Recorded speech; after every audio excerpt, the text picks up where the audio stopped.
గురించును. మన భారతీయ సంప్రదాయంలో ఉండే విశేషం ఏమిటంటే, వెళ్ళిపోయింది ప్రతిదీ మళ్ళీ వస్తుంది, నువ్వు కంగారు పడద్దు.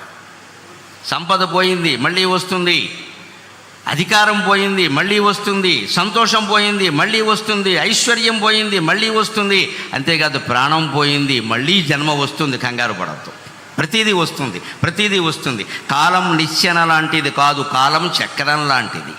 చక్రం పోయినవి మళ్ళీ వస్తూ ఉంటాయి, వచ్చిన మళ్ళీ వెళ్ళిపోతూ ఉంటాయి. జాగ్రత్తగా ఉండాలి. ఇందాక మనం సంవత్సరాల పేర్లు చెప్పుకున్నప్పుడు అదే విశేషాన్ని చెప్పుకున్నాం ప్రత్యేకంగా. అది మన సంస్కృతిలో ఉంది. అందుకే తాతగారు చనిపోతే సంవత్సరంలోగా మనవడు పుట్టినా మనవరాలు పుట్టినా ఆ తాతగారి పేరు ఈ మనవడికి పెడతాం మనం ఖచ్చితంగా. ఆ మామగారు కూడా ఉండి మా పెనిమిటి వాడిని ఎవరు ఏమి అనడానికి వీలు లేదు అంటుంది. అంటే తాతగారు ఎక్కడికి పోలేదు, మళ్ళీ మనవడైన ఇంట్లో పుట్టాడయ్యా అని చెప్పడం. ఇప్పుడు కొత్త కొత్త పేర్లన్నీ పెడుతున్నారు, కానీ పూర్వం అమ్మమ్మ పేరు, తాతయ్య పేరు, మా అమ్మ పేరే పెట్టేవారు. వాళ్ళని కూడా వీళ్ళ ఆశయాలకు అనుగుణంగా దానికి తగ్గట్టుగా పెంచేవారు. అది మన సంస్కృతి. అందుకే శిశిర ఋతువులో రాలిపోయిన ఆకులన్నీ వసంత ఋతువులో మళ్ళీ వస్తున్నాయి. పోయిన చైత్రమాసం మళ్ళీ వచ్చింది, పోయిన శుక్లపక్షం మళ్ళీ వచ్చింది, పోయిన పున్నమి మళ్ళీ వచ్చింది, పోయిన తిథులన్నీ మళ్ళీ వస్తున్నాయి, పోయిన నక్షత్రాలన్నీ మళ్ళీ వస్తున్నాయి. నీకు పోయింది అనుకుంటున్న సంతోషం కూడా మళ్ళీ వస్తుంది ఖచ్చితంగా. ఈ ఆశావాదమే ఉగాది, ఆశావాదమే ఉగాది. రాలిన ఆకు మేల్బసిడి రాగముగా చిగురించు, ఎండుదై వ్రాలిన మ్రోడు జీవరశరమ్య శిరస్సున పైకి లేచు. ఎండుదై వ్రాలిన మ్రోడు జీవరశరమ్య శిరస్సున పైకి లేచు. పాల్మాలిన లోకమందు అవమానము కండు ఘటిల్యనంచు, గగ్గోలుగా నేర్చెదేలా. పాల్మాలిన లోకమందు అవమానము కండు ఘటిల్యనంచు, గగ్గోలుగా నేర్చెదేల. నవకోరక రాగము, నవకోరక రాగము కోకిలమ్మయే హేలగ పాడుచున్నది.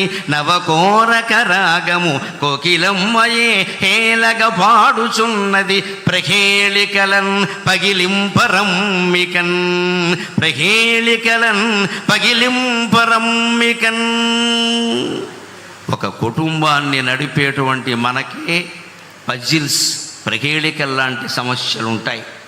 ఒక రాష్ట్రాన్ని నడుపుతున్న వ్యక్తికి ఎన్నుంటాయో నాకు తెలుసు, నాకేమీ తెలియని విషయం కాదు. ప్రహేళికలు అన్నీ పజిల్స్, ఆర్థికమైనవి, మానసికమైనవి, శారీరకమైనవి, పార్టీ పరంగా ఉండేవి, ప్రభుత్వ పరంగా ఉండేవి, ప్రజల పరంగా ఉండేవి, అనేక రకాలు ఉంటాయి. వాటిని ఛేదించడానికి ఉపాయం ఏమిటంటే, రాలిన ఆకు మేల్పసిడి రాగముగా చిగురించు. చెట్టు కింద రాలిపోయిన ఆకు రాలిపోయిన 15 రోజులకు చూడు మళ్ళీ పైన చిగురాకు రూపంలో కనిపించింది ఖచ్చితంగా. అలాగే అన్నింటికీ ఆశాదీపం ఉంటుంది, ఖచ్చితంగా వెలుగుతూ ఉంటుంది. మనం దాన్ని అందుకోగలగాలి. ఎండుదై వ్రాలిన మ్రోడు జీవరశరమ్య శిరస్సున పైకి లేచు.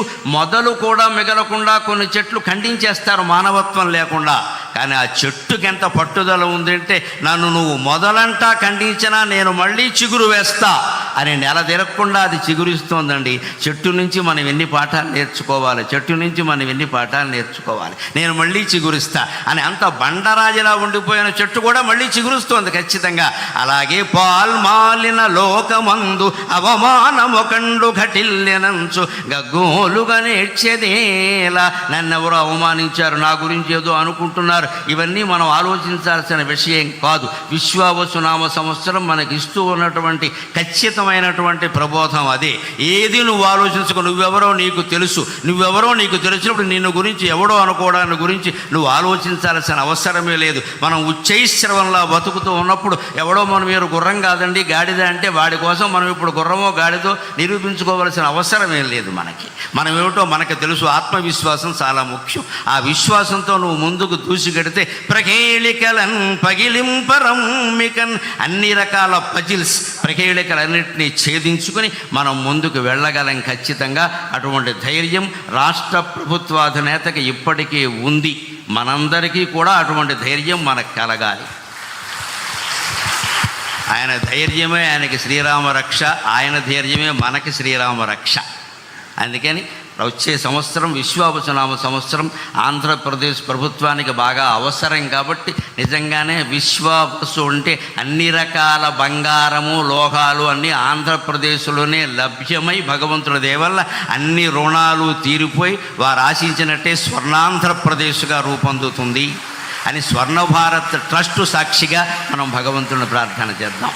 స్వర్ణం ఉన్న చోట స్వర్ణమే ఉంటుంది. ఇది స్వర్ణాంధ్రప్రదేశ్ సాధించాలి అంటున్నది స్వర్ణ భారత్ ట్రస్ట్లో. నాకు నిన్న ఈ ట్రస్ట్ గురించి కూడా ఒక వార్త నిన్ననే పేపర్లో చూసి ట్రస్టు అధిపతులకు నేను నమస్కారం చేసుకున్నా.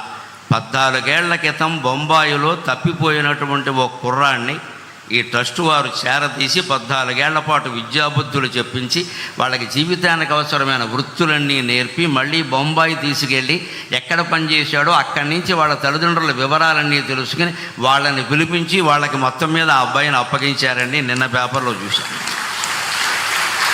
అందుకని మా అమ్మాయి ఇలాంటిదైనా దీప గారిని నేను ఆశీర్వదిస్తూ ఉన్నాను. నిజంగా ఇంత ట్రస్టు నడుపుతూ ఇంతటి మంచి కార్యక్రమాలు చేస్తూ నేను చూసి ఈ ట్రస్టు ఇంత గొప్పదా, దీనిగా నేను వెళ్ళబోతున్నదేని నేను చాలా సంతోషించాను. నిజంగా దీన్ని ఆదర్శంగా తీసుకుని మనం స్వర్ణాంధ్రప్రదేశ్ నిర్మాణానికి ఎంత చేయాలో అంతా చేద్దాం. ప్రభుత్వానికి పూర్తిగా సహకరిద్దాం అన్ని విధాల. ముందు ఒక్క విజ్ఞప్తి, ప్రభుత్వానికి కట్టవలసిన పన్నులన్నీ రూపాయి ఎగ్గొట్టకుండా కట్టేద్దాం. అది చాలు, ఇంకేమవుతారు.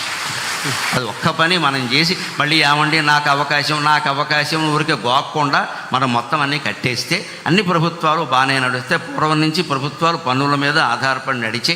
అందుకని అవన్నీ మనం సక్రమంగా ఏదీ లోటు చేయకుండా కట్టేస్తే అన్నీ బాగుంటాయి. అటువంటి చిత్తశుద్ధి నిజాయితీతో జీవించడానికి, సత్యానికి ధర్మానికి కట్టుబడి ఉండడానికి నా ఈ ప్రవచనం ఏమాత్రం ఉపయోగపడినా నేను ధన్యుణ్ణి. నాకు ఈ 4 మాటలు